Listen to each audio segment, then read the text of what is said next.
Hello all welcome back to my stories. Arundhati పెళ్ళై అత్తవారింటికి వచ్చిన రోజునే గరిట చేతికిచ్చి వంటగది అప్పగించింది అత్తగారైన సుందరమ్మ.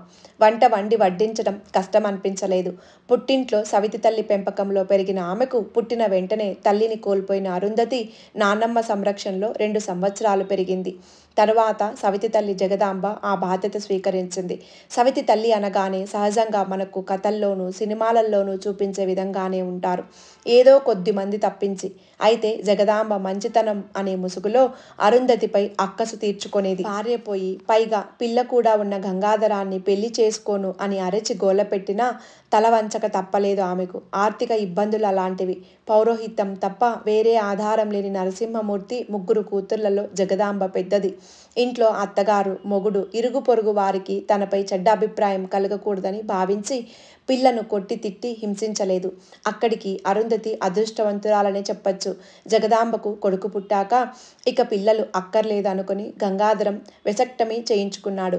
ఆ విషయం తర్వాత తెలిసి ఆమె అరుంధతిపై కక్ష పెట్టుకుంది. అరుంధతిని మున్సిపల్ స్కూల్లోనూ తన కొడుకును ఇంగ్లీష్ మీడియం కాన్వెంట్లోనూ వేయించింది.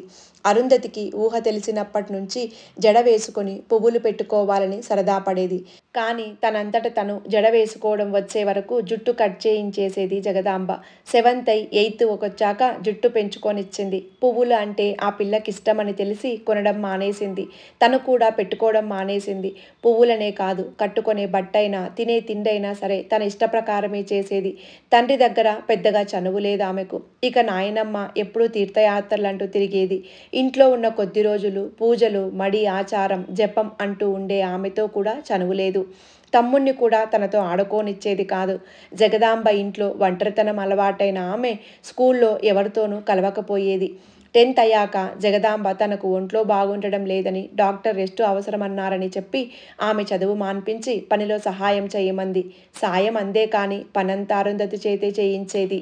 గంగాధరానికి ఊరి రాజకీయాలు కావాలి కానీ ఇంట్లో ఏం జరుగుతోంది పట్టించుకునేవాడు కాదు. 5 వసంతాలు గడిచాయి. అరుంధతి నాయనమ్మ కాలం చేసింది. ఆవిడ పోయినప్పుడు పరామర్శకు వచ్చిన వాళ్ళల్లో సుందరమ్మ ఒకతే. జగదాంబకు వరసకు పిన్ని అవుతుంది. అరుంధతిని చూసి తన కొడుక్కి చేసుకుంటానంది. ఇద్దరూ మాట్లాడుకొని సంబంధం ఖాయం చేసుకున్నారు. సంవత్సరం తిరగకుండా సింపుల్గా పెళ్లి చేసి పంపించేసింది. పెళ్లిలో అయినా పువ్వులు పెట్టుకునే సరదా తీరలేదు అరుంధతికి. పెళ్లి కూతురుకు పూలజడ ఆర్డర్ ఇవ్వడం విని తన కోరిక తీరుతుందని ఆనందిస్తున్న ఆమె ఆశ నిరాశ అయ్యింది. గౌరీ పూజకు టైమైపోతుందని కూర్చోబెట్టేశారు. సాయంకాలం తేవలసిన పూలజడ రాత్రి 8 అయినా తేవకపోవడానికి కారణం జగదాంబేనని, ఆర్డర్ ఇచ్చినట్లు ఫోన్లో మాట్లాడడం ఒట్టి నాటకమేనని ఎలా తెలుస్తుంది?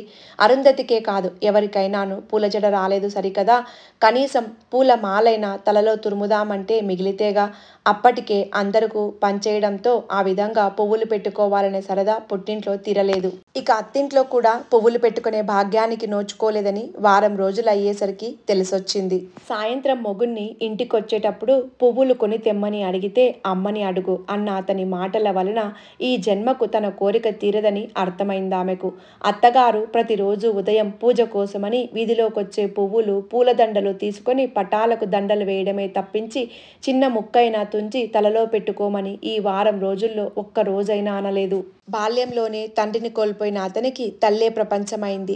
ఆమె ఎంతంటే అంతే తప్ప తనకంటూ ఓ వ్యక్తిత్వం లేదాయే. 5 సంవత్సరాలలో 2 మగపిల్లలకు తల్లయింది.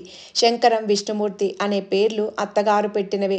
ఇంటి పని, పిల్లల ఆలన పాలన, చదువులు వీటితో రోజంతా సరిపోయేది. పెద్దబ్బాయి చదువు అవ్వగానే కర్ణాటకలో జాబు వచ్చి వెళ్ళాడు. అక్కడే తనకిష్టమైన అమ్మాయి కావ్యను స్నేహితుల సమక్షంలో గుళ్ళో పెళ్లి చేసుకున్నాడు.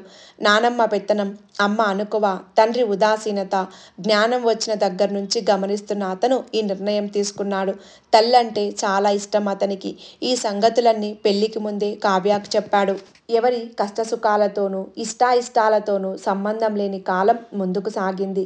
చిన్న కొడుకు కూడా చదువై జాబులో చేరి తనకు నచ్చిన అమ్మాయిని పెళ్లి చేసుకున్నాడు. సుందరమ్మ కాలు నోరు పడిపోయి పక్షవాతం వచ్చి మంచం పట్టింది. 5 పదులు దాటిన అరుంధతి పల్లెంలోని కనకాంబరాలు, మల్లెలు కలిపి మాల కడుతోంది. శంకరం తండ్రయ్యాడు. కావ్య పుట్టింట్లో ఉంది. బాబుకు 5 నెలలు నిండాక శంకరం వెళ్ళి కొడుకును, భార్యను తీసుకొని తల్లిని చూడ్డానికి వచ్చాడు. మరునాడు సాయంత్రం వాళ్ళు బయలుదేరి వెళ్తున్న సమయంలో వీధిలో పువ్వులవాని కేక విని కావ్య మల్లెలు కనకాంబరాలు తీసుకొని, అత్తయ్య ఎప్పుడు వచ్చినా మీరు సిగలో పువ్వులు తురుముకోగా చూడలేదు. వీటిని మాల కట్టి ఇచ్చేందుకు నాకు టైం లేదు. మీరే మాల కట్టి తురుముకొని ఫోటో తీసి పంపండి అని ఆమె చేతికిచ్చింది. ఈ మాటలు మంచంలో ఉన్న సుందరమ్మ వింటూనే ఉంది. బయలుదేరి వెళ్ళిపోయారు వారు. మాల కట్టడం అయి లేచింది. అద్దం తెచ్చుకుందామని లోపలికి వెళ్ళబోతూ అత్తగారిని చూసింది. ఆవిడ తదేకంగా తననే చూస్తోంది. వెంటనే గోడకు తగిలించి ఉన్న రాములవారి పటానికి ఆ దండ తగిలించి చేతులు రెండూ జోడించింది అరుంధతి. ఇది ఇవాల్టి కథ. ఈ కథ మీకు నచ్చిందని అనుకుంటున్నాను. కథ నచ్చితే లైక్ చేయడం, ఛానల్ని సబ్స్క్రైబ్ చేయడం మర్చిపోకండి. కథను లాస్ట్ వరకు చూసి విన్నందుకు ధన్యవాదాలు. మరొక మంచి కథతో మళ్ళీ కలుద్దాం.